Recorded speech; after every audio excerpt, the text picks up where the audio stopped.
Vamos uma vez mais abrir nossas Bíblias no livro de Romanos, capítulo 12. Vamos ler os dois primeiros versos. Romanos 12.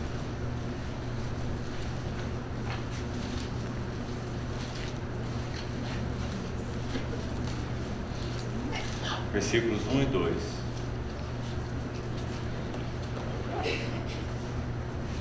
Rogo-vos, pois, irmãos, pelas misericórdias de Deus, que apresenteis os vossos corpos por sacrifício vivo, santo e agradável a Deus, que é o vosso culto racional.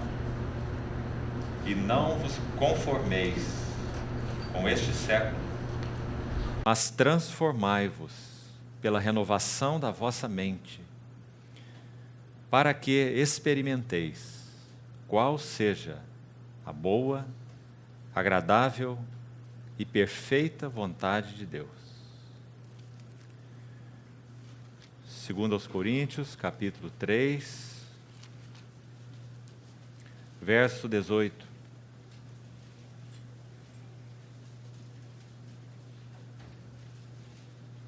Segundo aos Coríntios 3, 18.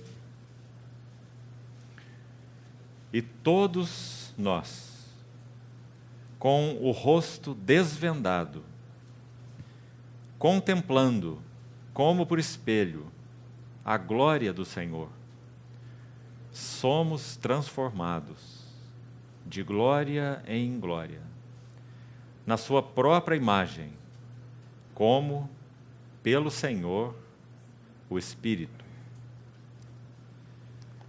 Ainda em Filipenses, capítulo 3,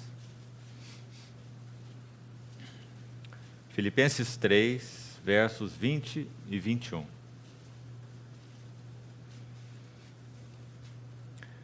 Pois a nossa pátria está nos céus, de onde também aguardamos o Salvador, o Senhor Jesus Cristo, o qual transformará o nosso corpo de humilhação para ser igual ao corpo da sua glória, segundo a eficácia do poder que ele tem, de até subordinar a si todas as coisas. Em um último texto, em Mateus, capítulo 17,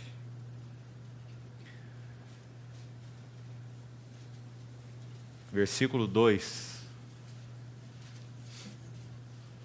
Mateus 17, 2. E foi transfigurado diante deles.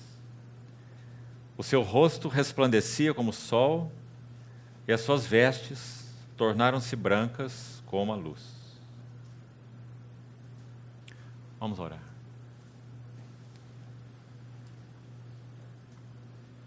Senhor, como somos agradecidos a Ti,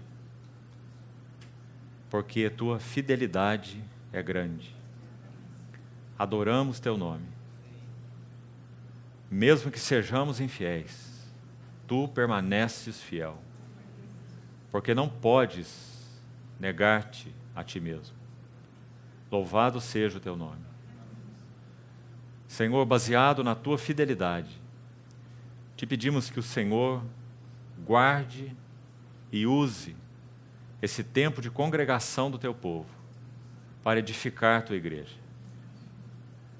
Baseado na Tua fidelidade, Te pedimos que o Senhor exerça a Tua misericórdia e nos guie pelos caminhos da Tua palavra. Ó bendito Espírito Santo, exerce Teu ministério sobre nós e em nós, para que compreendamos a palavra que Tu mesmo sopraste. Renova e vivifica aos nossos corações. Dependemos dela mais do que do pão. Alimenta-nos. Nós nos confiamos a Ti. Em nome do Senhor Jesus. Amém. Irmãos, nosso encargo central ainda é o mesmo. O trabalho transformador de Deus. Apenas que até na reunião de ontem, nós focamos esse trabalho transformador de Deus no livro de Jó. Hoje e amanhã, com a ajuda do Senhor, nós vamos ainda continuar nessa linha de encargo, mas agora nas Escrituras do Novo Testamento. Claro que, interpretando o livro de Jó, nós só poderíamos usar as Escrituras do Novo Testamento. E foi isso que fizemos enquanto estudávamos algo a respeito do livro de Jó. Mas agora nós vamos focar alguns textos que evidenciam esse trabalho transformador na linguagem explícita e clara e na mensagem do Novo Testamento. E creio que esses 4 versos que lemos inicialmente traçam um curso importante para nós. Se você ouviu com atenção, creio que percebeu qual é a palavra comum nesses 4 versículos. É a palavra transformados. Ela aparece na sua raiz, na sua formação original, a palavra e suas conjugações derivadas de metamorfo. E suas conjugações, como também aparece na nossa Bíblia as conjugações para o verbo transformai. Transformados, transformai-vos. Então, da mesma maneira na língua original. Essa palavra metamorfo só aparece 3 vezes no Novo Testamento. Então nós temos 4 textos. Um deles, a palavra não é metamorfo, mas sim sumorfo, que tem a mesma raiz, mas tem esse prefixo diferente, mas contém também essa ideia por causa da palavra, dessa mesma raiz que é usada nessas 2 palavras, metamorfo, sumorfo. Mas essa palavra, então, metamorfo, ou transformados, transformai-vos, suas conjugações, ela aparece em 3 lugares e nos ajuda a traçar um caminho bastante significativo para entendermos esse assunto da transformação, que toca o trabalho transformador de Deus. Então nós começamos por uma ordem específica que penso que é importante que seja mantida.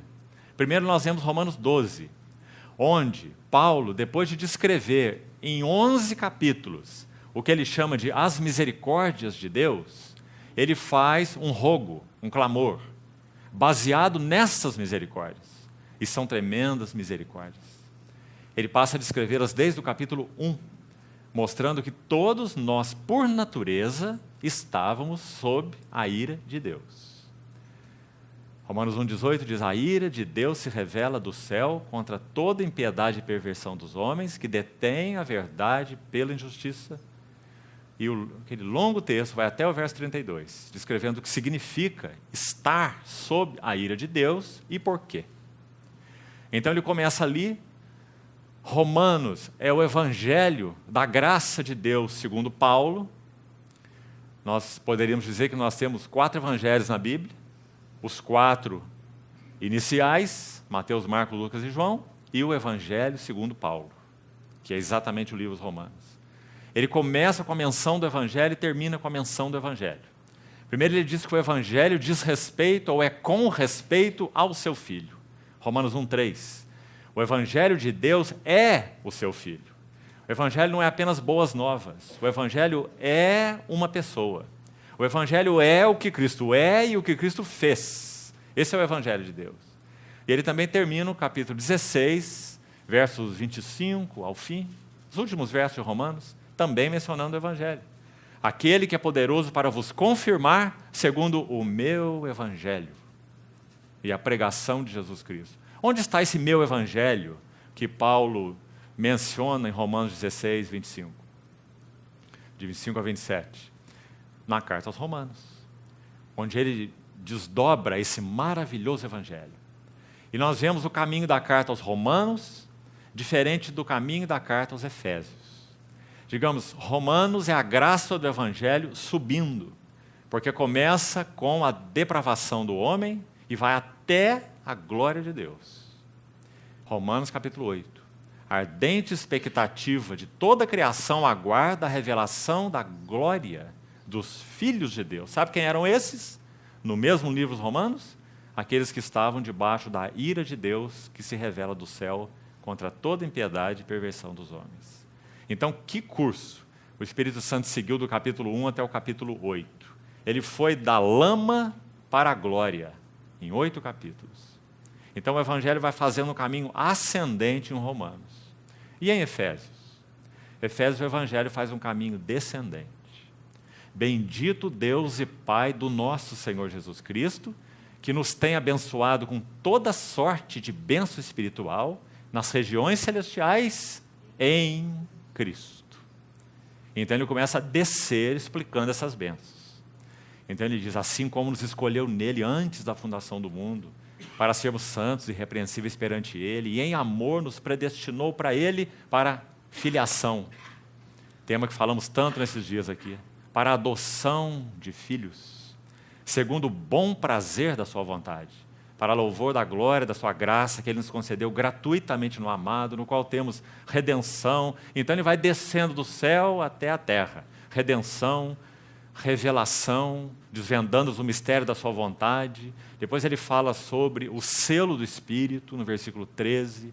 Nós recebemos a palavra da verdade, o Evangelho, veja, Evangelho, de novo, da nossa salvação, tendo nele crido, fomos selados com o Santo Espírito da promessa, que é o penhor da nossa herança, até o resgate da sua propriedade,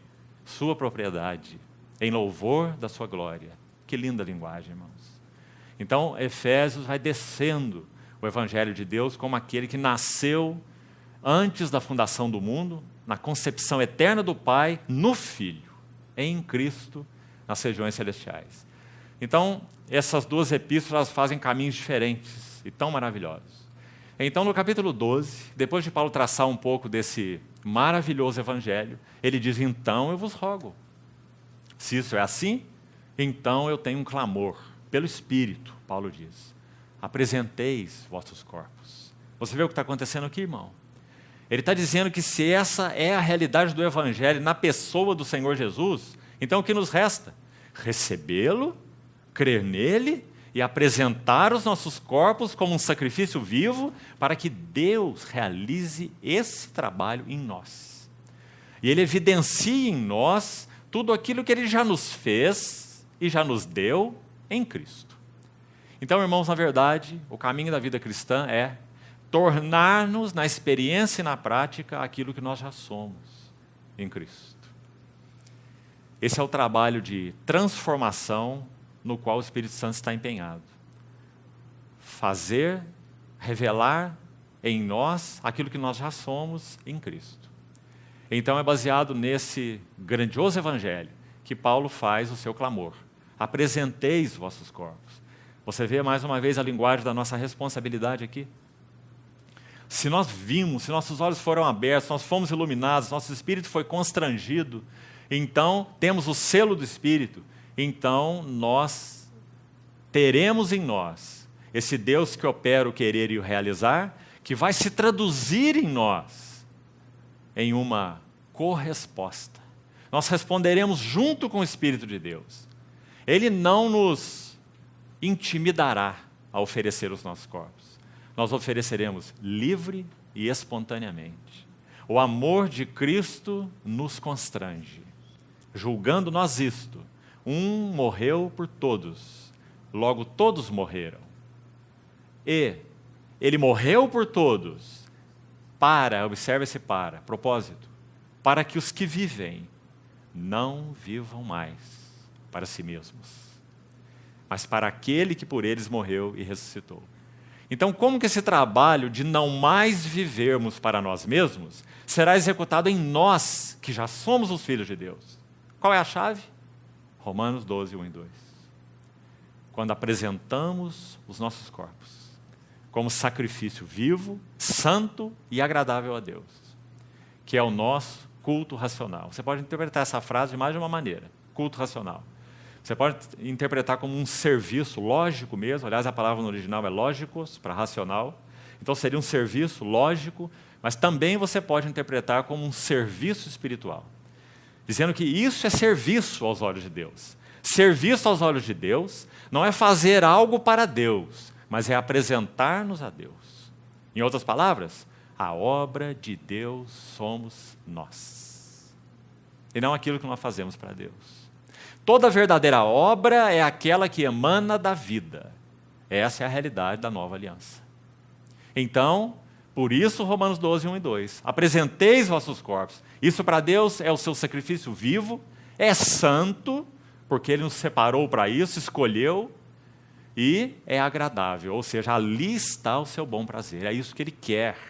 Ele quer tomar esse material e transformar-nos de glória em glória na sua própria imagem.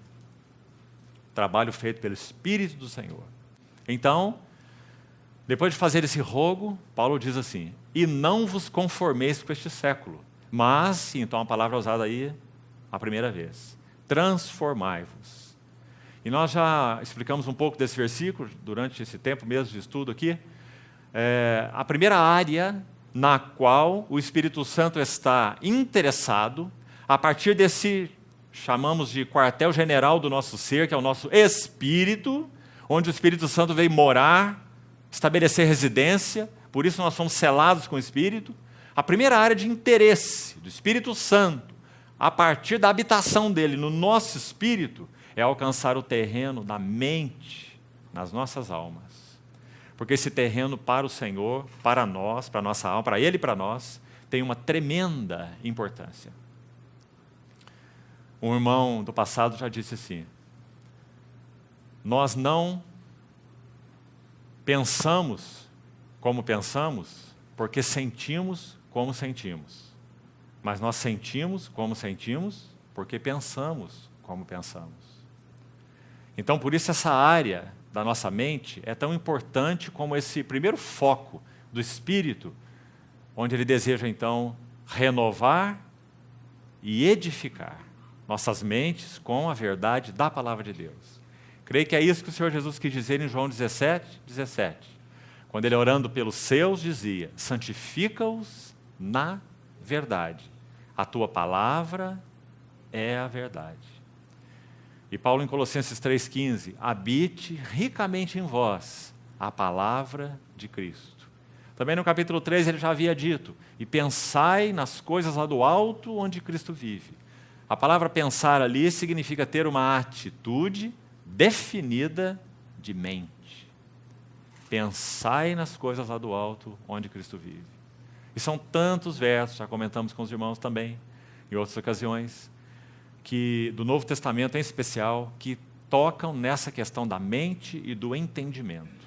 Pedro usa uma expressão bonita, que nos ajuda muito nesse assunto da nossa transformação, no que concerne ao terreno da mente. 1 Pedro 1,13 diz assim: por isso, sede sóbrios, ou melhor, por isso, cingindo, 1 Pedro 1,13, cingindo os lombos, na linguagem original, do vosso entendimento, ou da vossa mente. Sede sóbrios e esperai inteiramente na graça que vos está sendo trazida na revelação de Jesus Cristo. Interessante essa figura. Acho que nós dificilmente pensaríamos que o nosso entendimento tem lombo, né? Nossa mente tem lombo. E tem um lombo que precisa ser cingido. Por quê? Porque nossa mente é como um cavalo selvagem. Ela corre para lá, ela puxa para cá, ela vai para frente, ela vai para trás, indomado, não é? Basta nós retirarmos algum tempo para nos dedicarmos à oração, ao estudo da palavra, e nós vemos essa necessidade que Pedro disse: cingindo os lombos do vosso entendimento, né? Porque nossa mente é tão divagante, tão confusa, tão obtusa e tão dispersa. Então, Romanos capítulo 12 toca nesse aspecto, se referindo à transformação como sendo uma área de extrema necessidade para que nós sejamos transformados. Renovação da vossa mente. E aí ele mostra uma consequência. Para que experimenteis? Vamos traduzir esse versículo dessa forma. Para que então experimenteis que a vontade de Deus é boa, agradável e perfeita. Isso significa que sem a renovação das nossas mentes, a vontade de Deus, que é nela mesma boa, agradável e perfeita, nunca mudará. Deus não muda, a vontade dele não muda. Ele é bom, a vontade dele é boa. Ele é perfeito, a vontade dele é perfeita. Mas a questão é, a vontade dele para nós não soará nem boa, nem agradável e nem perfeita. Assim como nós vimos, não soou para Jó. E não soou para Pedro. E não soou para Jacó. E imagine José. Você lembra a vida de José? José é um dos tipos mais nítidos de Cristo nas Escrituras. José. Sabe por quê? Porque a Bíblia não menciona nenhum pecado de José. Menciona de Davi. Um homem segundo o coração de Deus. Mas não menciona de José. O tipo mais nítido de Cristo na Bíblia é José. Interessante que na medida em que José foi andando para trás e andando para trás, você conhece a história de José, ele só andava para trás. Seus irmãos o traíram, jogaram no poço, venderam os pescadores, vai para casa não sei do quem, da criada, a mulher do seu senhor acusa ele, e fica com a capa dele na mão dela, não é? E ele vai preso, e José vai andando para trás e para trás até ele cair assentado no trono. Esse é o processo de Deus na vida de José. Ele se tornou administrador de Faraó. Não é impressionante, irmãos? Transformai-vos pela renovação da vossa mente, para que experimenteis que a vontade de Deus é boa. Imagine José fazendo a leitura disso. Ele não conseguia de maneira nenhuma. Mas em um dado momento ele começou a conseguir. Quando aqueles irmãos vieram para ele por causa da fome, você lembra da história? E não reconheceram que era ele não se revelou aos seus irmãos, ele escondeu um objeto ali, na mochila de um deles, né? Aí então, quando ele chegou na casa, Jacó ficou apavorado, eles vão achar que se roubou, o que aconteceu, não é? Então eles voltaram para aquela audiência e no final das contas José vai dizer assim, o que vocês fizeram comigo, esse mal, Deus o tornou em bem. Porque essa é a maneira dele, né? Então esse é o trabalho transformador de Deus. Mas nós só podemos fazer essa leitura se nós temos nossas mentes renovadas. Então a vontade de Deus para nós vai soar boa, agradável e perfeita. E essa é a linguagem de Paulo em 2 Coríntios 4. Quando ele diz, também já lemos ontem, falando sobre a travessia do Jordão, ele diz que neles operava morte, mas por causa disso mesmo, em outros a vida, levando sempre no corpo o morrer de Jesus. Então perigos entre patrícios, perigos entre irmãos, na voragem do mar, em naufrágios, em vigílias, em açoites. Não é? Interessante. Há muitos que se denominam, e gostam de usar esse nome, né? Apóstolos, hoje em dia. Mas quando você olha no currículo deles, não tem nenhuma varadinha. Não é? E Paulo diz assim, em açoites, muitas vezes. Em voragens, em vigílias, e etc, etc. A lista é longa. 2 Coríntios, capítulo 11. Então, como a vontade de Deus para Paulo podia soar boa, agradável e perfeita? Porque ele tinha uma mente transformada, renovada. Ele não dava coices contra a vontade de Deus. Quando ele levou umas boas varadas em Filipos, em Atos 16, junto com Silas, é dito que à meia-noite eles estavam adorando ao Senhor. Aqueles lombos deviam estar bem machucados. Porque quando houve aquela situação com o carcereiro, você lembra o que ele fez? Ele levou Paulo para casa, para cuidar das feridas dele. Então ele estava adorando o Senhor com as feridas abertas. A vontade de Deus é boa, agradável e perfeita. Amados, adorar a Deus sem feridas é muito simples. Mas o teste para nós é se nós adoramos a Deus com feridas abertas, como Paulo e Silas. Então a vontade de Deus é boa, agradável e perfeita, e sempre o será. Mas transformai-vos pela renovação da vossa mente.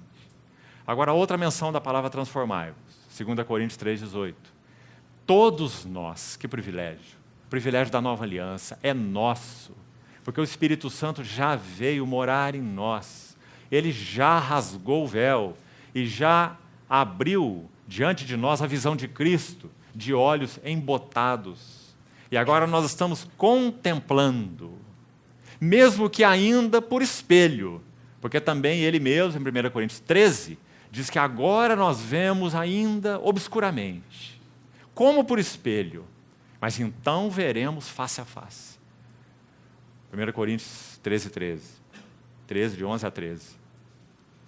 Então, quando ele faz essa segunda menção em 2 Coríntios, capítulo 3, 18, ele vai dizer que todos nós temos cara descoberta, é a ideia, rosto desvendado, e contemplamos, amados irmãos, nós não somos mais uma geração de contempladores. Um homem de Deus tão conhecido, considerado um profeta na sua geração, século passado, A.W. Tozer, ele disse certa vez assim, escute isso: a igreja de Deus se parece um conjunto de meninos apressados, que passam rápido pelos corredores do reino, sem compreender o real valor de nada. Por quê? Porque nós não somos contempladores. Às vezes nós somos até estudiosos, mas não somos contempladores. Por que João viveu uma vida tão íntima e profunda com o Senhor?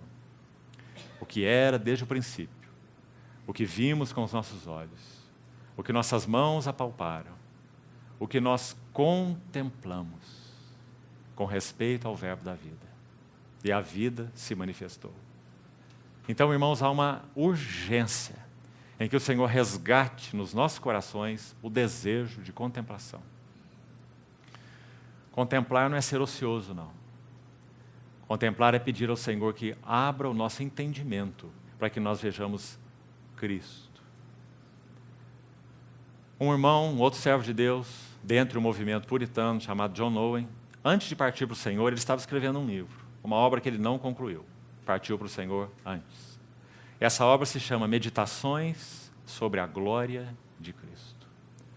Há um pequeno extrato condensado dela, traduzido por uma editora no Brasil, com o nome A Glória de Cristo. Mas o livro original se chama Meditações sobre a Glória de Cristo. Muitas páginas ele escreveu antes de partir para o Senhor. E quão precioso é aquele volume, meditando sobre a glória de Cristo. Irmãos, não há nenhum objeto mais sublime para a nossa contemplação. Nós podemos conhecer a Bíblia sem conhecer Cristo. Nós podemos conhecer profecia sem conhecer o espírito da profecia. Nós podemos abrir Apocalipse e ver mais o anticristo do que Cristo. Contemplação. Que necessidade. Contemplando como por espelho a glória do Senhor. Irmãos, a glória de Cristo é inesgotável.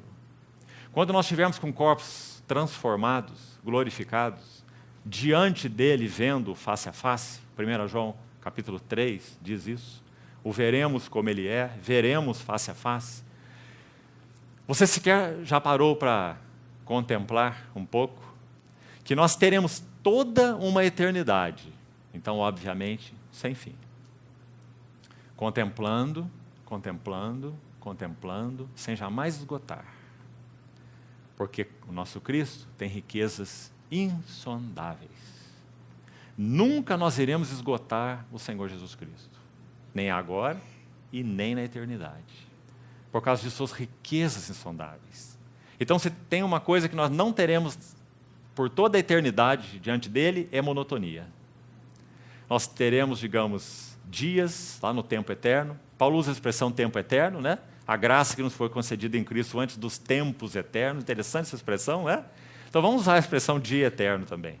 Cada dia eterno que nós tivermos na eternidade será um dia novo, um dia fresco, porque nós estaremos vendo mais e descobrindo mais das belezas de Cristo. Apocalipse 22 diz assim: e os seus servos o servirão, contemplarão a sua face. E nas suas frontes estará escrito o nome dele. Você vê João falando a mesma coisa que Paulo? Porque a contemplação é transformadora. Contemplando como por espelho a glória do Senhor, nós somos transformados de glória em glória na sua glória, como pelo Espírito do Senhor. João disse a mesma coisa, com outras palavras. Nós estaremos contemplando o Cordeiro, face a face, e nas nossas frontes estará escrito o nome dele. O que significa isso, irmão? Identificação. Na medida em que contemplamos, é essa medida em que nos tornamos parecidos. Por isso, nas suas frontes, o nome dele. Que coisa preciosa. Esse é o nosso elevado chamamento. Irmãos, nós precisamos começar isso já. Porque senão, quando nós estivermos na presença do Senhor, quem sabe, naquele dia, depois do tribunal de Cristo, vendo o Senhor ali no seu trono, nós devemos arregaçar nossa mão e falar assim: e agora, Senhor, o que eu vou fazer? Qual que é a obra que tem aqui para mim? Lá na terra eu fazia tanta obra, não é? Eu não sei ficar aqui só te contemplando, não. Sem dúvida, nós teremos muito serviço na eternidade, não se engane. Nós não teremos lá, como costuma dizer um querido irmão, falando para nós brasileiros, né, que o brasileiro gosta muito de churrasco, de picanha. Então esse irmão costuma dizer que o brasileiro acha que no céu nós vamos ter um grande churrasco de picanha, interminável, não é? Mas realmente não. Nós teremos muito serviço na eternidade, porque os seus servos o servirão, contemplarão a sua face. Não me pergunto que tipo de serviço, né? Mas nós teremos muito serviço. Se aqui nós temos serviço, lá nós teremos mais serviço. E o serviço será mais elevado, será santo, será sem pecado, não é? Mas não teremos ociosidade nenhuma na eternidade. Então, esse é 2 Coríntios 3,18. Transformados por contemplação, de glória em glória. Agora há um último importante, é onde aparece essa palavra metamorfo. E é Mateus 17,2. Que lindo esse texto complementar, foi o que nós lemos por último. Por quê? Porque ele mostra o alvo da transformação. O que aqueles 3 discípulos, Pedro, Tiago e João, viram no Monte da Transfiguração? Diz que o Senhor Jesus levou-os junto com ele a um alto monte e foi transformado, seria a palavra aí. E aí, na maioria das versões é transfigurado, mas é a mesma palavra, metamorfo, de Romanos 12 e de 2 Coríntios 3,18. A mesma. Então Jesus foi transformado diante deles. Ora, se 2 Coríntios 3,18 diz que contemplando nós estamos sendo transformados de glória em glória à sua própria imagem, então o Monte da Transfiguração revela algo daquilo que é o alvo de Deus, que nós sejamos. Qual o assunto do Monte da Transfiguração? A glória de Cristo. De glória em glória na sua própria imagem. Por isso nós lemos Filipenses 3, 20 e 21. Onde a palavra não é, então, metamorfo, mas aquela outra derivada, que tem a mesma raiz. Mas na nossa tradução, traduz-se por transformado, né? Então é uma palavra que tem a mesma raiz, embora não seja exatamente a mesma, mas transmite a mesma ideia, por causa da raiz morfo, forma. Então diz lá em Filipenses 3, 20 e 21, nossa pátria, a ideia é, nossa cidadania, então significa, a igreja é uma invasão do céu na terra. A casa de Deus, a porta do céu, sonho de Jacó, Betel. Vereis o céu aberto e os anjos de Deus subindo e descendo sobre o Filho do Homem. Esse é o que a igreja é. Então nossa cidadania, nosso lugar de origem, de pertencimento, pátria, está no céu. Quem não nascer da água e do Espírito não pode ver o reino de Deus. Nossa pátria está no céu, de onde aguardamos o Salvador. Quem é Ele? O Senhor Jesus Cristo. E o que Ele fará? Transformará nosso corpo de humilhação. Nós cuidamos tão bem dele, né? Devemos cuidar mesmo. Ele tem que ser um servo para o Senhor. Mas devemos cuidar com essa convicção de que Ele é um corpo de humilhação. Mas que Ele será transformado para ser igual ao corpo da sua glória. Que precioso, irmão. Que coisa maravilhosa será essa. Todos os espelhos poderão ser quebrados, né? Porque nós teremos um só foco de contemplação, que é a face mesmo do nosso Senhor. E quanto mais contemplamos, mais somos transformados. Então esse é Filipenses 3, 21. Transformará nosso corpo de humilhação para ser igual ao corpo da sua glória. Onde está a descrição do corpo da sua glória na palavra de Deus? Mateus 17, Monte da Transfiguração, Apocalipse 1, a visão de João em Patmos. Descreve o Cristo glorificado, de maneira mais ampla em Apocalipse capítulo 1, a visão de João. Então fala de toda a sua aparência, dos pés à cabeça. Aquele é o corpo da sua glória. E se você observar, você vai ver um detalhe ali.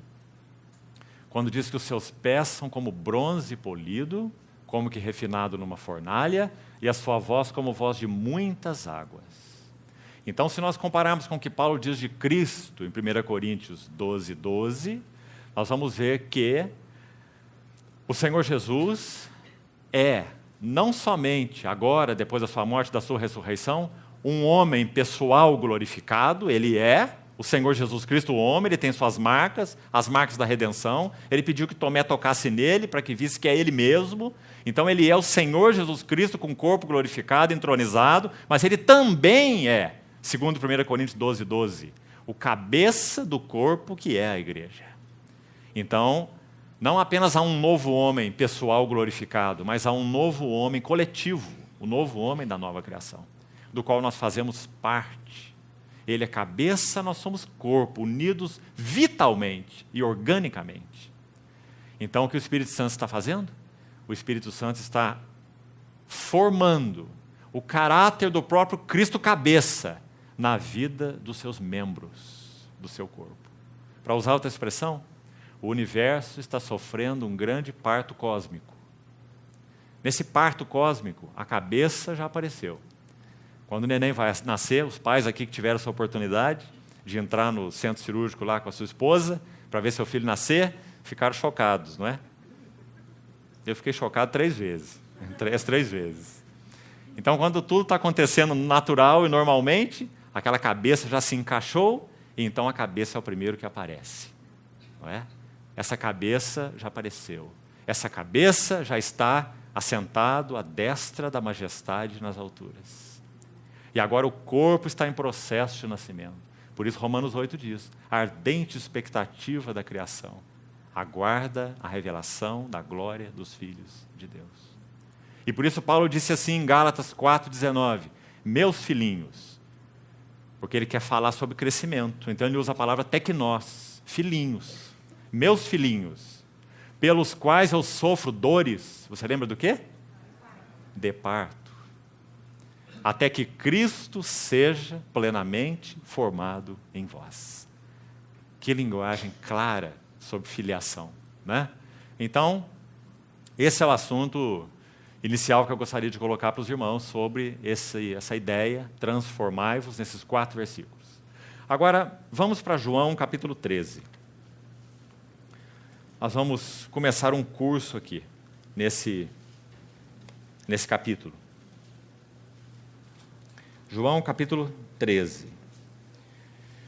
Vamos ver os versos 34 e 35. Conforme nós falamos ontem, o que nós vamos buscar fazer com a ajuda do Senhor hoje e amanhã é examinar alguns textos no Novo Testamento que têm a ver com a nossa relação uns com os outros e como isso é usado no trabalho de transformação, ou seja, o trabalho transformador de Deus através da vida corporativa. Agora, irmãos, é impossível separar o trabalho individual de Deus do trabalho corporativo. Impossível. Como é impossível nós separarmos um membro do corpo e ele continuar tendo vida. Tudo que acontece com o corpo reflete no membro. E tudo que acontece no membro reflete no corpo. Nosso corpo físico está aqui para nos explicar, né? Figura que é usada tantas vezes nas Escrituras. Essa analogia do corpo físico e do corpo espiritual, né? Então não precisamos entrar em detalhes sobre isso. Mas nós iremos, então, na verdade, pular de um prato da balança para outro o tempo todo. O trabalho individual, o trabalho corporativo se referindo na vida, refletindo na vida individual, não é? Porque eles são inseparáveis. Mas então nós vamos começar por aqui. Aqui há uma chave importante. Qual é a chave? Vamos ler. Então vamos entrar nos detalhes. João 13, 34 e 35 diz assim: novo mandamento vos dou, que vos ameis uns aos outros, assim como eu vos amei, que também vos ameis uns aos outros. Nisto conhecerão todos que sois meus discípulos, se tiverdes amor uns aos outros. Primeira coisa importante aqui. Por que o nosso Senhor Jesus disse que esse mandamento é novo? A lei já dizia. Nosso Senhor Jesus resumiu toda a lei em 2 mandamentos, que tem uma expressão vertical e horizontal. Amarás o Senhor teu Deus de todo o teu coração e amarás o teu próximo como a ti mesmo. Por isso que João diz, aquele que diz que ama a Deus a quem não vê e não ama seu próximo a quem vê, é mentiroso. Porque o João mostra que é evidência que nós amamos a Deus quando nós amamos os irmãos. Se não vivemos em amor com os irmãos, aí está a prova. Não há necessidade de palavras. Nós não amamos a Deus. porque não amamos os nossos irmãos. Então, João é muito simples e claro. Mas quando o Senhor Jesus resumiu a lei assim, amarás o Senhor teu Deus de todo o teu coração e ao próximo como a ti mesmo, isso já estava escrito na lei. Em que sentido Jesus disse que o mandamento dele é novo? Acho que está bem claro nesse versículo 34. É que ele mudou o padrão do amor, o modelo do amor. Aqui ele não disse amarás o teu próximo como a ti mesmo. Aí está o assunto, a questão. Ele diz, amarás ou amai-vos uns aos outros como eu vos amei. Não é amarmos o outro como eu amo a mim mesmo. É amar ao irmão como ele é amado por Cristo. É como eu, disse o Senhor, os amei. O que isso significa? Em uma palavra. Cristo, a vida de Cristo e o amor de Cristo, evidenciados, formados em nós, são a única maneira de nós amarmos nossos irmãos como Ele amou. Essa qualidade de amor com o qual Ele amou é um amor único e é um amor exclusivo. É um amor que Pedro achava que tinha, até conhecer melhor a si mesmo diante do Senhor. Os irmãos se lembram que quando nosso Senhor conclui esse capítulo, exatamente aqui que nós estamos lendo. No versículo 36, ele avisa, ele pergunta para Simão Pedro, versículo 36, Simão Pedro pergunta para ele inicialmente para onde ele vai. Jesus responde, veja, verso 36, para onde eu vou, vós não podeis ir, porém mais tarde me seguireis. Tão claro para nós agora lermos isso, né? Para Pedro isso aqui era igual o enigma de Sansão, né? Mas para nós é tão claro, porque desceria o Espírito Santo, e então sereis as minhas testemunhas, e muitos deles, inclusive o Pedro, dariam sua vida pelo Senhor, porque agora o amor de Deus é derramado nos nossos corações pelo Espírito Santo que nos foi dado. Tudo claro agora, mas nada claro aqui em João 13. Por isso que Pedro olhou aquilo como que é um absurdo que nosso Senhor está falando, meu Senhor está me falando. Ele, quando escolheu os 12, em um eu tenho certeza que ele acertou, foi em mim. Os outros 11 não tenho garantia, não é? Então ele disse, Senhor, para onde o Senhor for eu vou, isso já está determinado. O Senhor não lembra que aí um tempo atrás eu já disse assim, para quem iremos nós? Tu tens as palavras da vida eterna. Foi quando o Senhor olhou para nós e falou assim, não querem vocês também ir embora? Então eu disse para o Senhor, não, eu não vou não. Tu és o santo de Deus, eu tenho crido, tenho conhecido, tu és. Você vê, irmão? Então agora ele está reafirmando. Eu irei contigo até o fim. Então, o Senhor disse assim, darás tua vida por mim, Pedro? 38. Em verdade te digo, que jamais cantará o galo antes que me negue 3 vezes. Agora você esquece que na Bíblia tem número 14 e versículo 1. Porque o texto é uma coisa só na língua original, você sabe. Não tem capítulo, não tem versículo, é um texto único. Então você tem que entrar imediatamente no versículo 1 do capítulo 14. Porque depois do Senhor falar para Pedro que ele ia fazer isso, veja o nosso Senhor. Ele diz assim, não se turbe o vosso coração. Que maravilhoso, não é? Você vê o encargo dele por Pedro? Pedro, você imagina isso? Olhando face a face para Pedro e dizendo, você me negará. E não só uma nem duas, mas 3 vezes. E antes que o galo cante. Mas não se turbe o vosso coração. Que maravilhoso. Credes em Deus? Passado, credes? Crede, presente, também em mim. Na casa de meu pai há muitas moradas. Sou tentado a entrar nesse assunto aqui, mas não vou poder. O que significa a casa do meu pai no Evangelho de João? Você precisa do capítulo 2 e do 14 para entender. A casa de meu pai é o santuário do meu corpo. Lembra? João capítulo 2. Destruí esse santuário, em 3 dias o reedificarei. Mas ele se referiu ao santuário do seu próprio corpo. Capítulo 2. Então, se casa do meu pai no capítulo 2 é o próprio santuário do corpo de Cristo, Cristo mesmo, então a casa do meu pai no capítulo 14 não pode ser outra coisa. Então, quando ele diz na casa do meu pai há muitas moradas, ele está dizendo que ele faria uma obra tal que ele incluiria aqueles que eram discípulos dele aqui do lado de fora para morar nele, porque ele é a casa do pai. Então, na casa do meu pai há muitas moradas. Se assim não for, eu vou teria dito, mas eu vou preparar-vos lugar. Na linguagem de Paulo, em Cristo. Foi isso que ele fez pela sua obra maravilhosa. Nós estamos em Cristo, em união com Cristo, na casa do Pai. Né? Já falei então. Então, o capítulo 14, versículo 2. Credes em Deus, crede também em mim. Na casa do meu Pai há muitas moradas. Então, irmão, o que está acontecendo aqui? Nosso Senhor está traçando, desde o versículo 34, qual era o caminho que Ele usou. E aí nós vamos voltar para o capítulo 13, é o que vamos fazer hoje. Aquele texto tão lindo do lava-pés.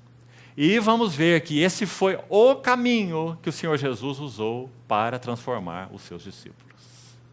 E por causa desse ser o caminho, não um, mas o caminho que o Senhor usou para transformar seus discípulos, e então ele conclui o capítulo 13 falando isso para nós.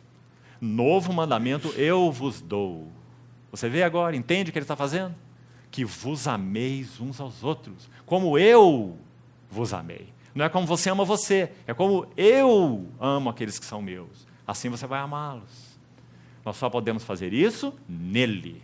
Por isso nós vemos até o capítulo 14, verso 2. Na casa do meu Pai. Aqui nós podemos amar os nossos irmãos como Cristo nos amou. Porque Ele iria nos prover um lugar de união com Ele mesmo.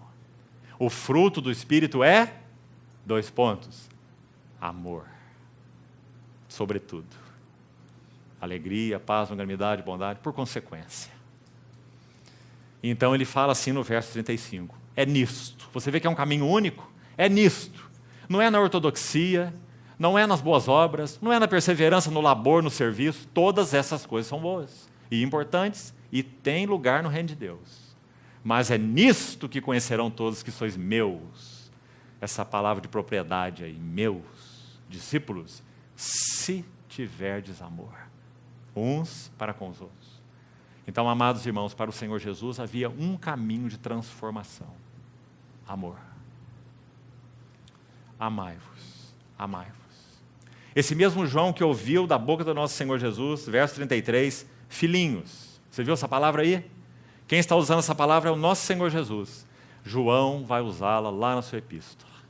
Ele já usou aqui no seu evangelho, não é? É ele que está escrevendo, repetindo palavras do Senhor Jesus, filhinhos. E agora na epístola é ele que está falando, e não o Senhor Jesus. Né? É ele inspirado pelo Espírito. Filhinhos meus. Essas coisas vos escrevo para que não pequeis, e etc. Né? Então, João compreendeu esse caminho. Diz a tradição, não a Bíblia, que o apóstolo João, você sabe, que ele morreu como um ancião, muito provavelmente com bem mais de 90 anos. Ele era levado à reunião dos irmãos, já não tinha condição de andar, era carregado à reunião dos irmãos e era colocado entre os irmãos. E quando era pedido que ele compartilhasse alguma palavra, é dito que ele então olhava para os irmãos e dizia assim: filhinhos, amai-vos uns aos outros. Essa era a sua mensagem. Então, irmãos, quando nós andamos para trás agora nesse capítulo, nós vamos entender o que o Senhor Jesus quis dizer com isso. Amai-vos uns aos outros como eu vos amei. Agora vamos, por favor, para o capítulo 13, o início do texto. Veja, o primeiro assunto mencionado aqui é o como o Senhor nos amou. Ele pede para nos amarmos como Ele nos amou. Então, logo no verso 1, veja. Ora, antes da festa da Páscoa, sabendo Jesus que era chegada a sua hora de passar deste mundo para o Pai, tendo amado os seus que estavam no mundo, agora vem o como do seu amor, o método do seu amor. Como é? Amou-os até ao fim. Então, amemo-nos uns aos outros como Ele nos amou. Agora, nós vamos recolher desse texto evidências. Porque, amados, se há uma coisa maravilhosa na palavra de Deus, dentre tantas, é que a palavra de Deus é extremamente prática. Para que nós não tenhamos diante de nós um livro de intelectualidade. Porque o nosso Deus é prático. Porque Ele sabe que se as coisas não se traduzem em realidade na nossa vida, nós estamos num grande risco. Sabe como ele se chama? Autoilusão. Autoilusão. E a autoilusão conduz almas ao inferno. Nosso Senhor deseja nos livrar dela mais do que tudo. E então, a palavra do Senhor, ela ministra a nós evidências, provas, termômetros, para que nós sondemos nossas vidas. Quando a igreja de Corinto estava tão encantada consigo mesmo, tanta maravilha, tanto dom, tanta manifestação, de alguma maneira, do poder de Deus, até da graça de Deus, Paulo escreve assim para eles: examinai-vos a vós mesmos, provai-vos, para ver se estáis na fé, se é que já não estáis reprovados. Impressionante, não é? Eles nunca podiam imaginar que eles poderiam estar reprovados com tantos dons espirituais e tanta coisa mais, né? Mas foi isso que Paulo escreveu para eles. Porque Paulo viu que na vida espiritual, dom anda junto com carne.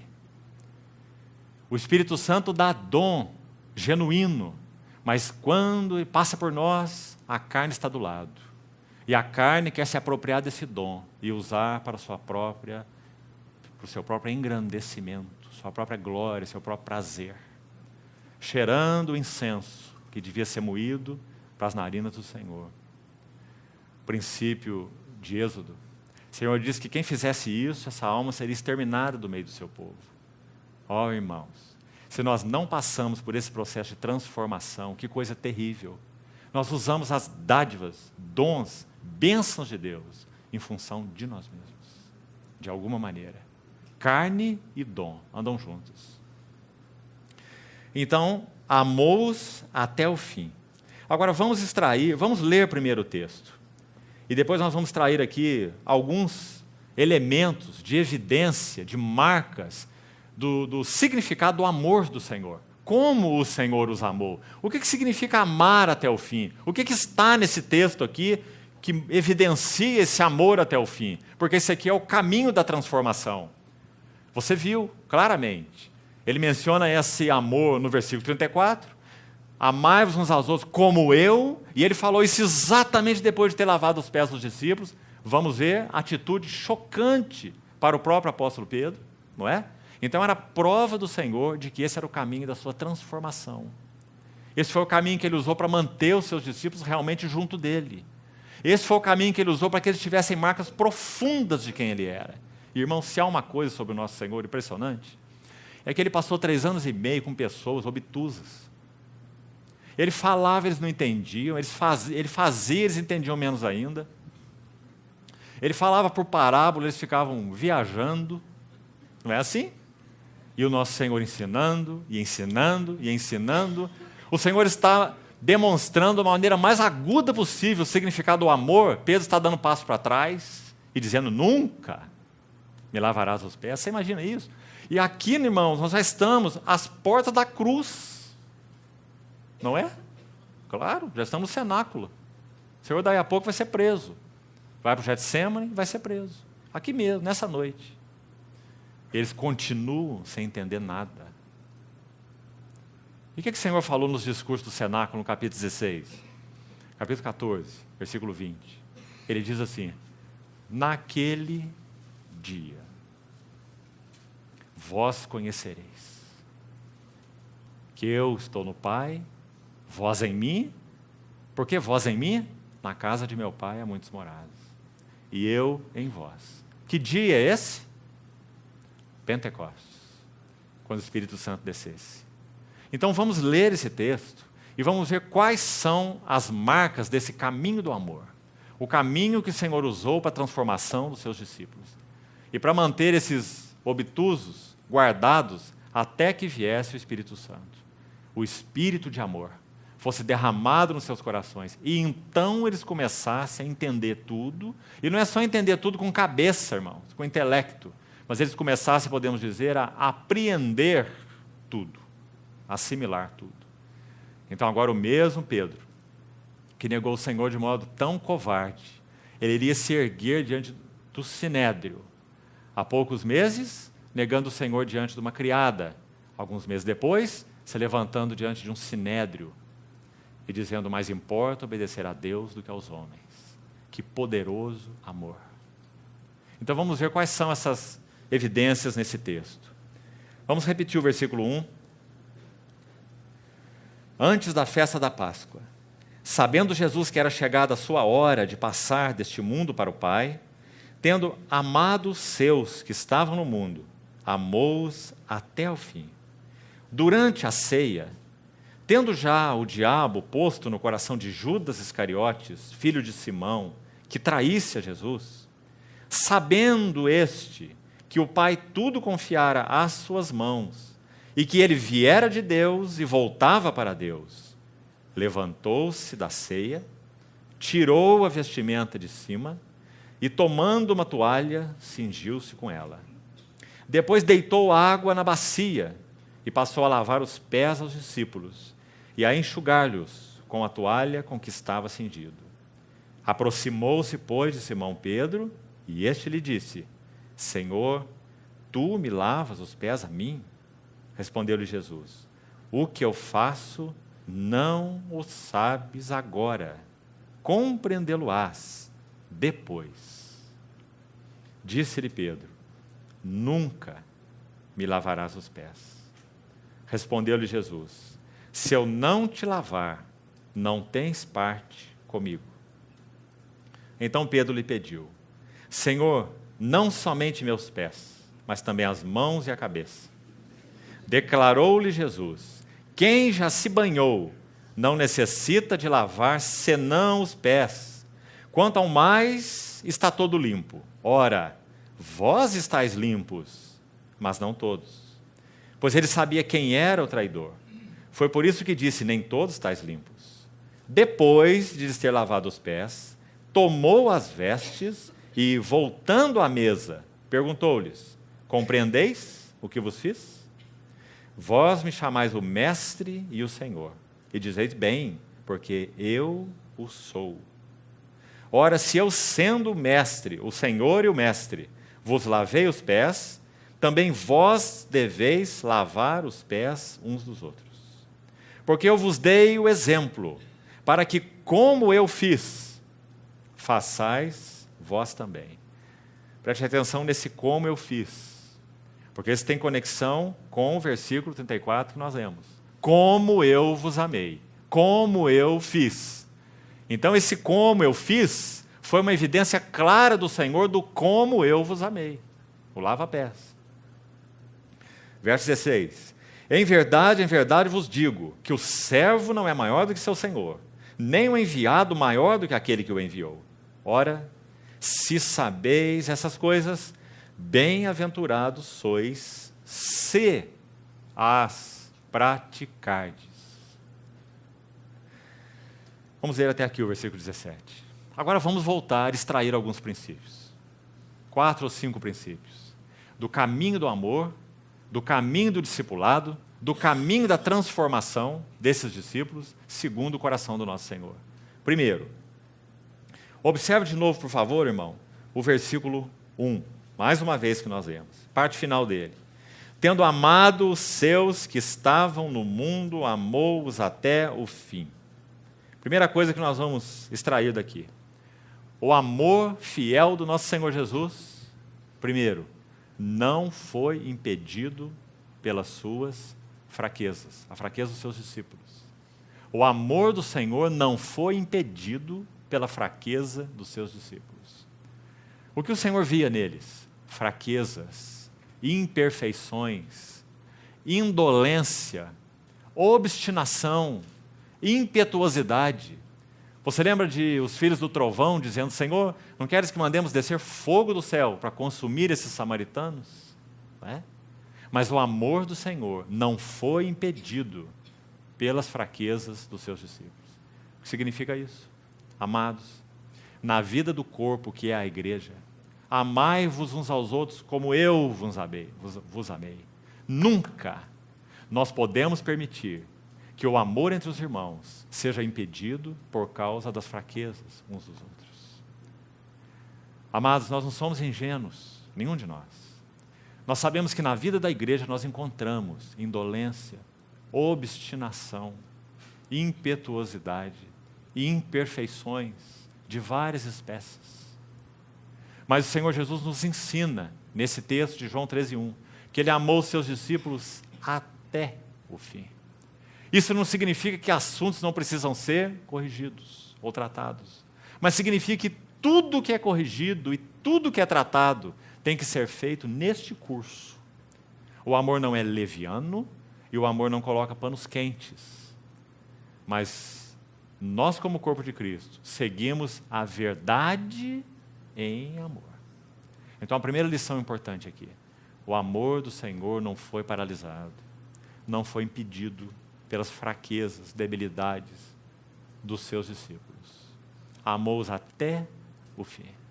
E essa é uma necessidade entre nós. Se nós não tivermos essa compreensão clara da parte do Senhor, então a igreja não cumprirá seu propósito. Nós deixaremos de ser um lugar de restauração e de cura pelo amor uns dos outros, para que então esse poderoso amor de Cristo seja o nosso grande testemunho como igreja. Mas lembre-se, não é um amor emocional. É um amor que trata com verdade. É um amor que põe um ombro embaixo e suporta, mas também é um amor que admoesta. Paulo, quando escreve aos santos de Éfeso, fala com os santos de Éfeso através do presbitério, Atos capítulo 20, ele diz assim: vós bem sabeis que durante 3 anos, de casa em casa, eu admoestei a cada um com lágrimas. E discursa para eles, depois diz: agora vos encomendo ao Senhor e a palavra da sua graça. E vão até a praia para acompanhar Paulo no navio, e temos aquela despedida que nós conhecemos. Os irmãos choravam, porque ele disse: nunca mais vereis o meu rosto. Paulo os amou, a igreja de Éfeso, e os admoestou com lágrimas a cada um durante 3 anos. O poderoso amor do Senhor. Não é por menos que Éfeso foi um centro da obra como o foi. O Espírito Santo pôde colocar um selo em Éfeso, e através de Éfeso, toda a Ásia ouviu a palavra do Senhor. Por quê? Quando ele escreve, por exemplo, aos Tessalonicenses, ele vai falar um pouco da mesma realidade agora em Tessalônica. Uma igreja tão nova. Paulo ficou com eles só 3 semanas, 3 sábados. Provavelmente, máximo 21 dias, 3 sábados. Pode ser menos que isso, né? E então, quando ele escreve a carta a eles, ele diz assim: a palavra de Deus repercutiu de vós. Aquela palavra repercutiu que ele usa significa um som estridente. Um som estridente, que foi ouvido não só na redondeza de vocês, mas foi ouvido até numa outra região. Tessalônica era da Macedônia, mas ele diz que o testemunho deles foi ouvido na Acaia, que era uma outra província romana. Porque eles eram como um tambor que tinha um som estridente. E se você vê o testemunho deles lá, baseado no que era: vos convertestes, deixando os ídolos, para servirdes o Deus vivo e verdadeiro, e aguardardes dos céus o seu Filho. O testemunho da igreja de Tessalônica era um testemunho de profundo amor ao Senhor e uns aos outros. Por isso eles foram o que foram. Também Tessalônica. E Éfeso? Nós já acabamos de citar sobre Éfeso.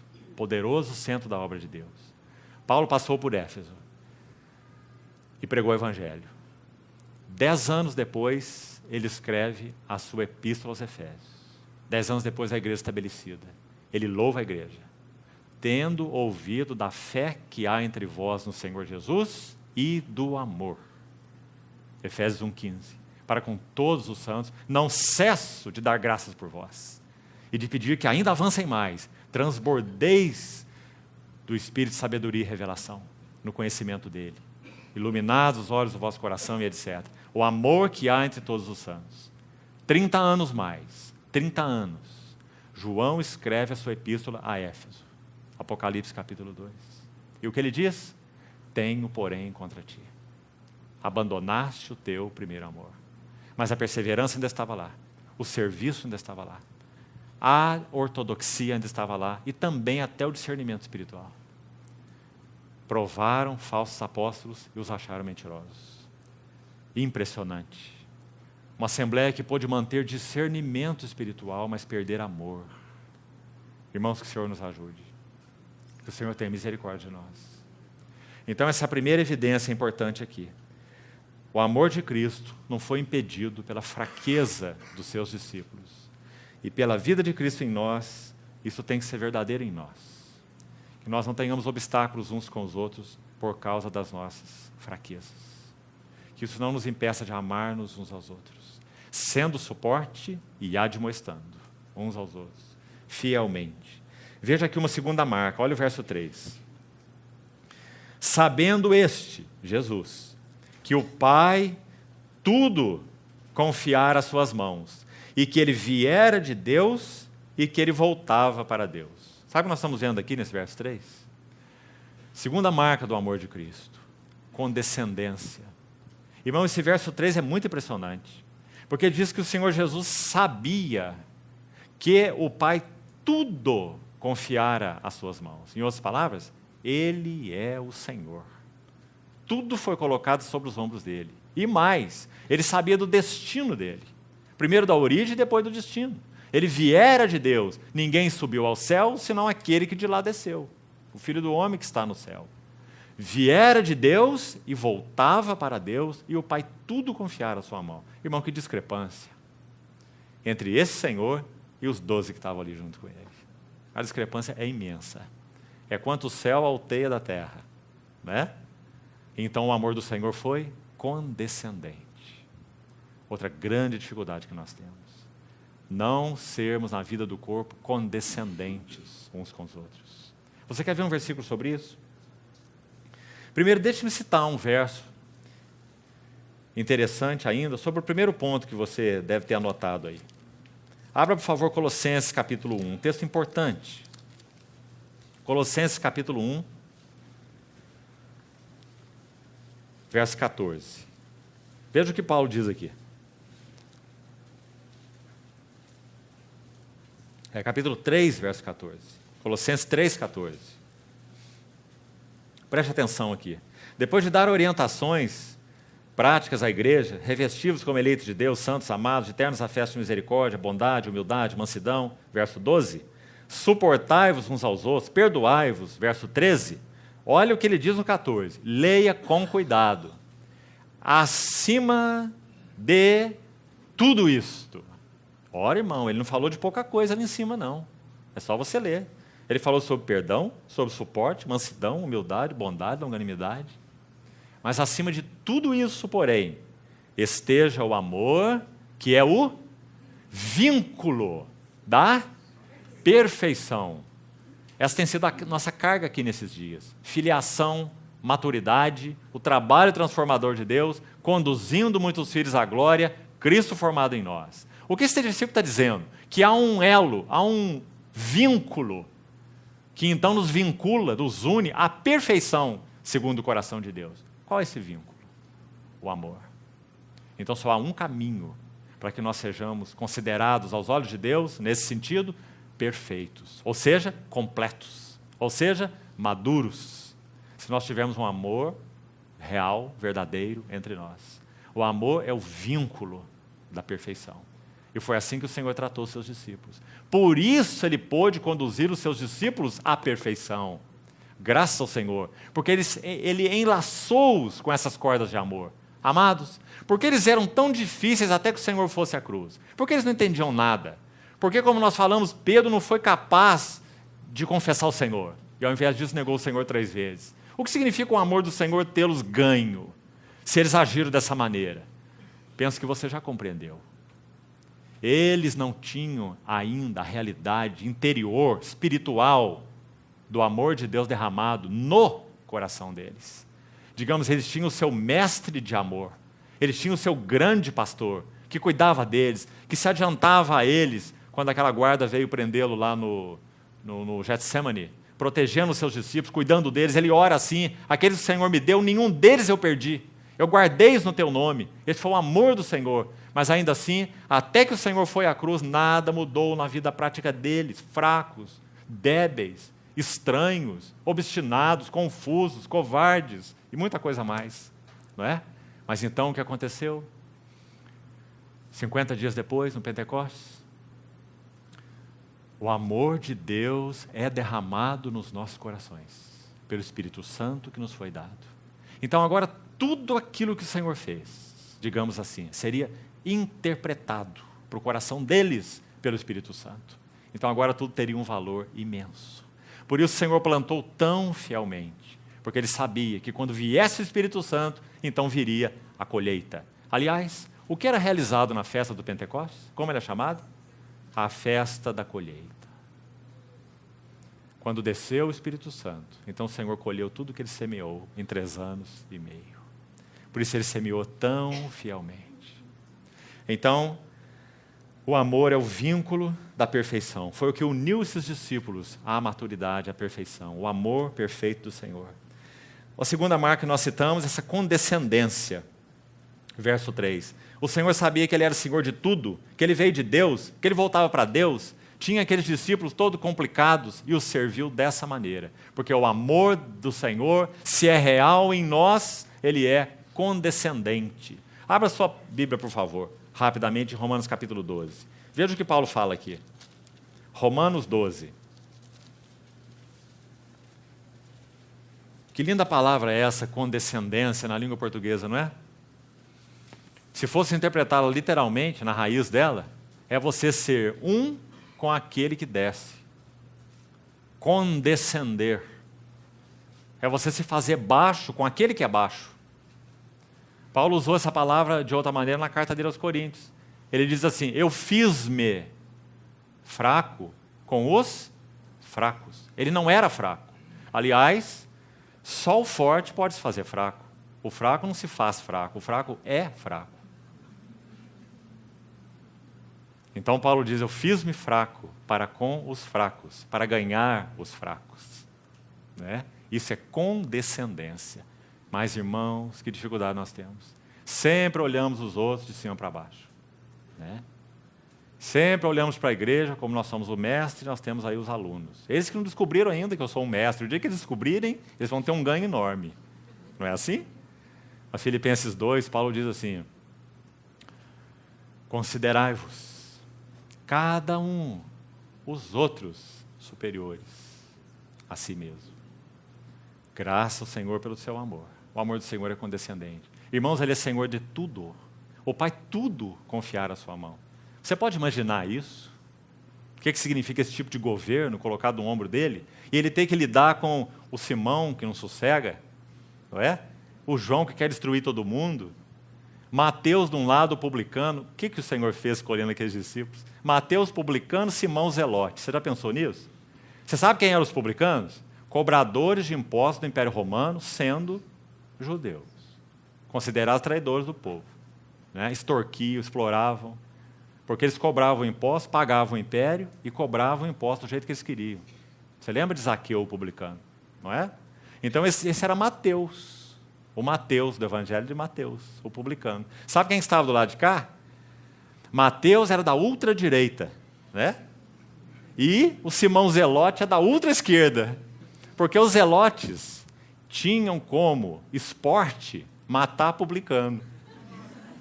Era a distração deles. Porque eles eram a seita mais fiel do judaísmo.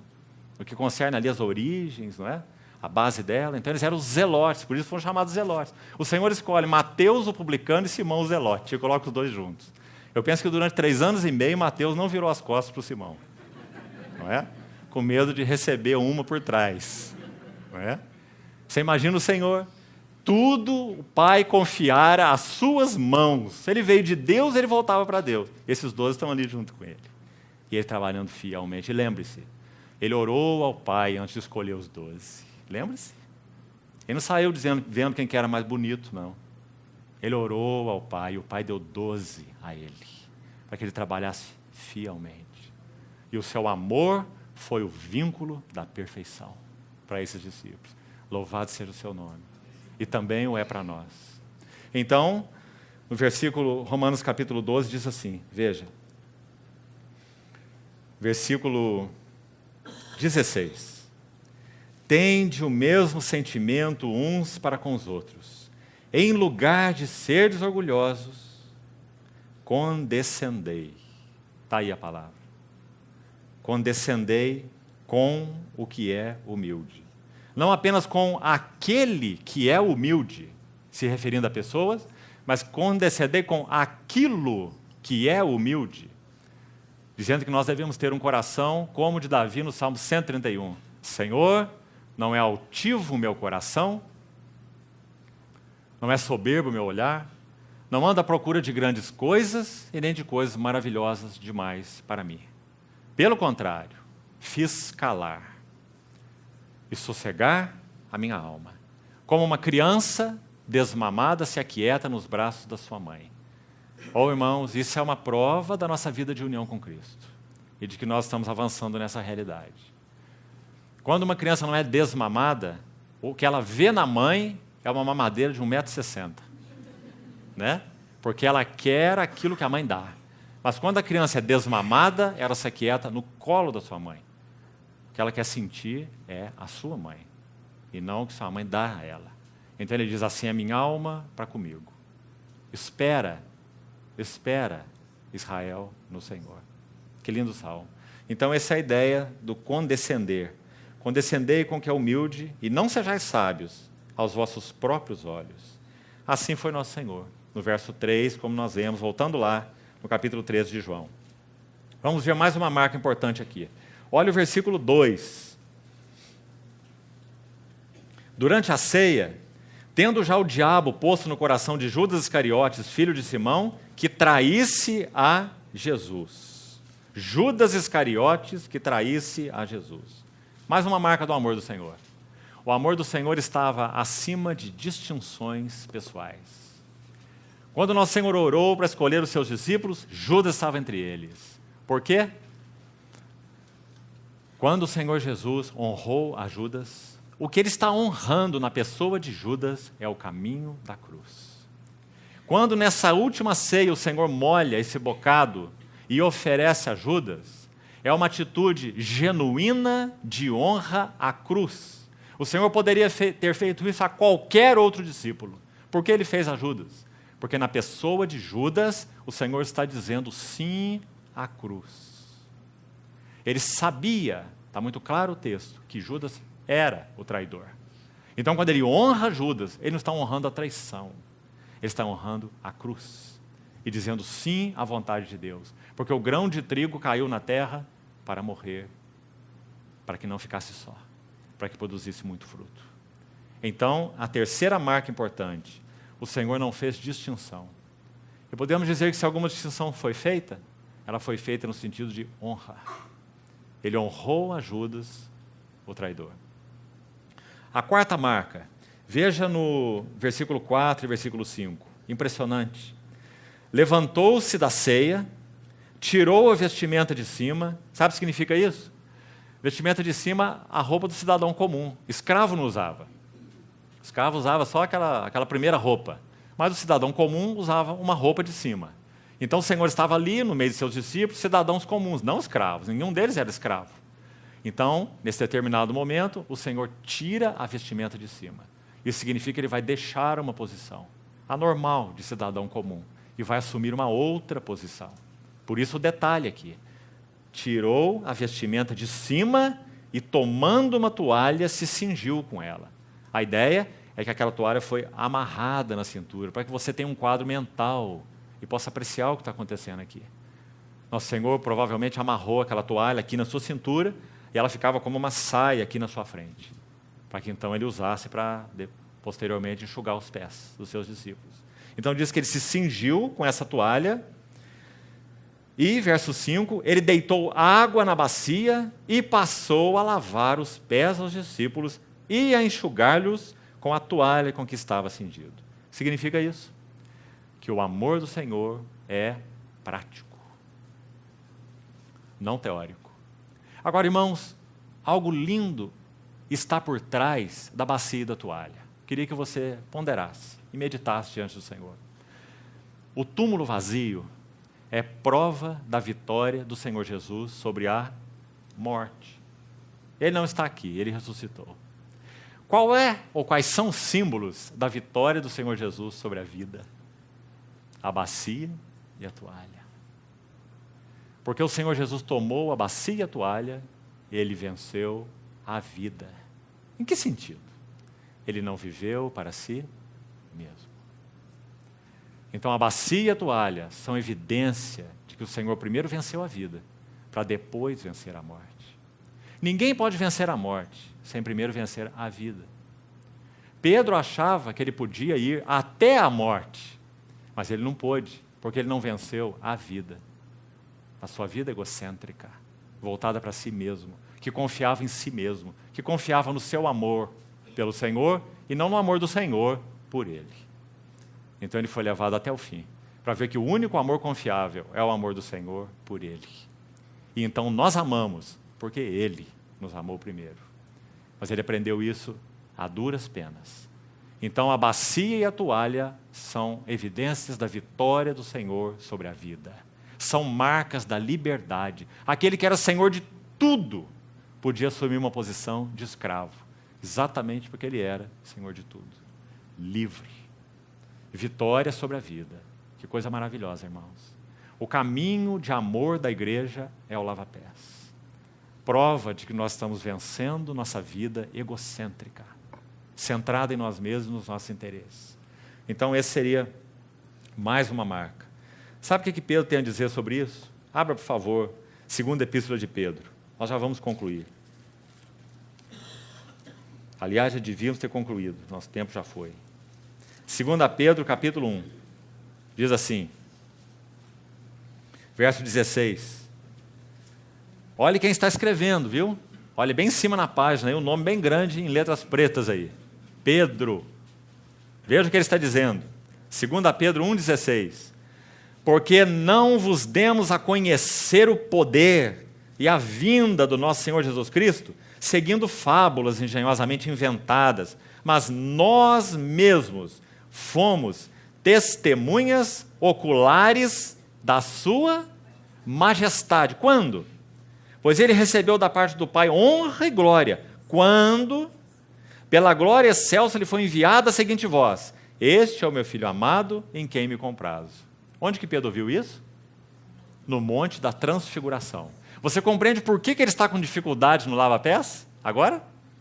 Porque ele viu o céu abrir, a glória excelsa, testificando quem era aquele homem.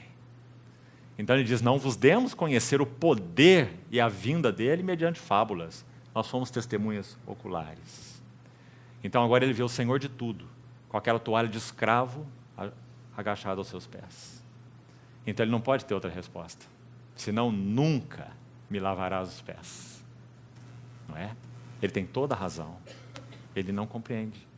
Então, versículo 6 diz, tu me lavas os pés a mim?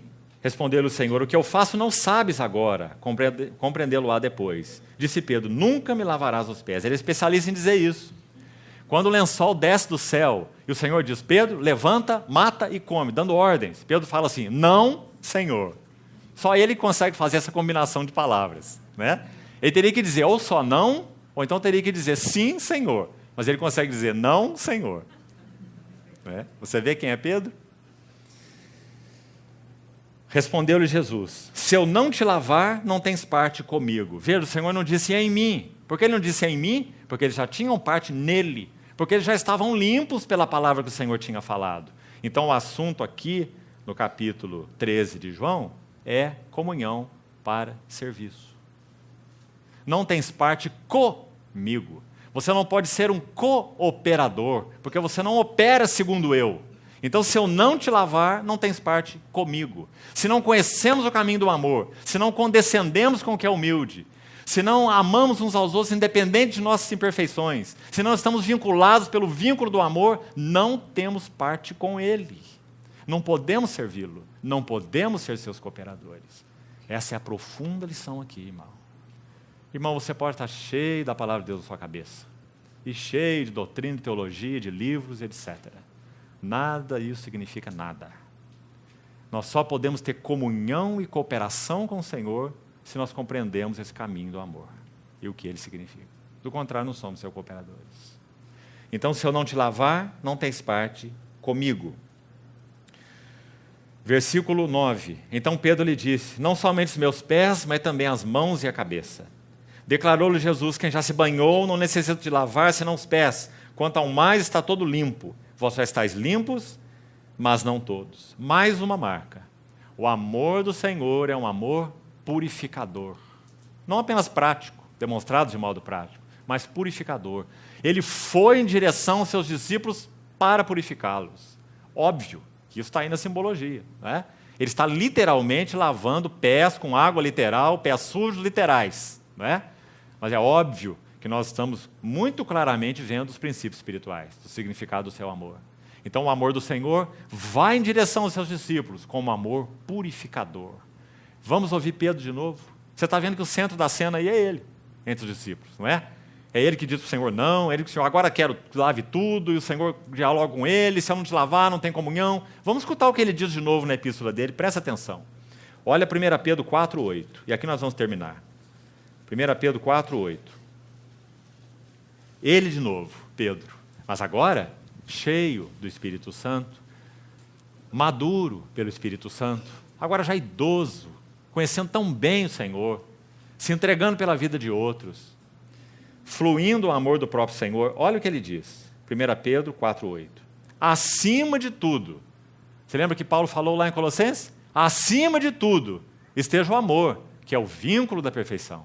Pedro usa a mesma expressão. Acima de tudo, porém, tende amor intenso uns para com os outros, porque o amor cobre multidão de pecados. Entenda esse versículo com cuidado, irmão. Se nós interpretarmos esse versículo da maneira impossível, que às vezes ouvimos alguém fazer, que o amor encoberta pecados, nós estamos tendo problemas sérios, não é?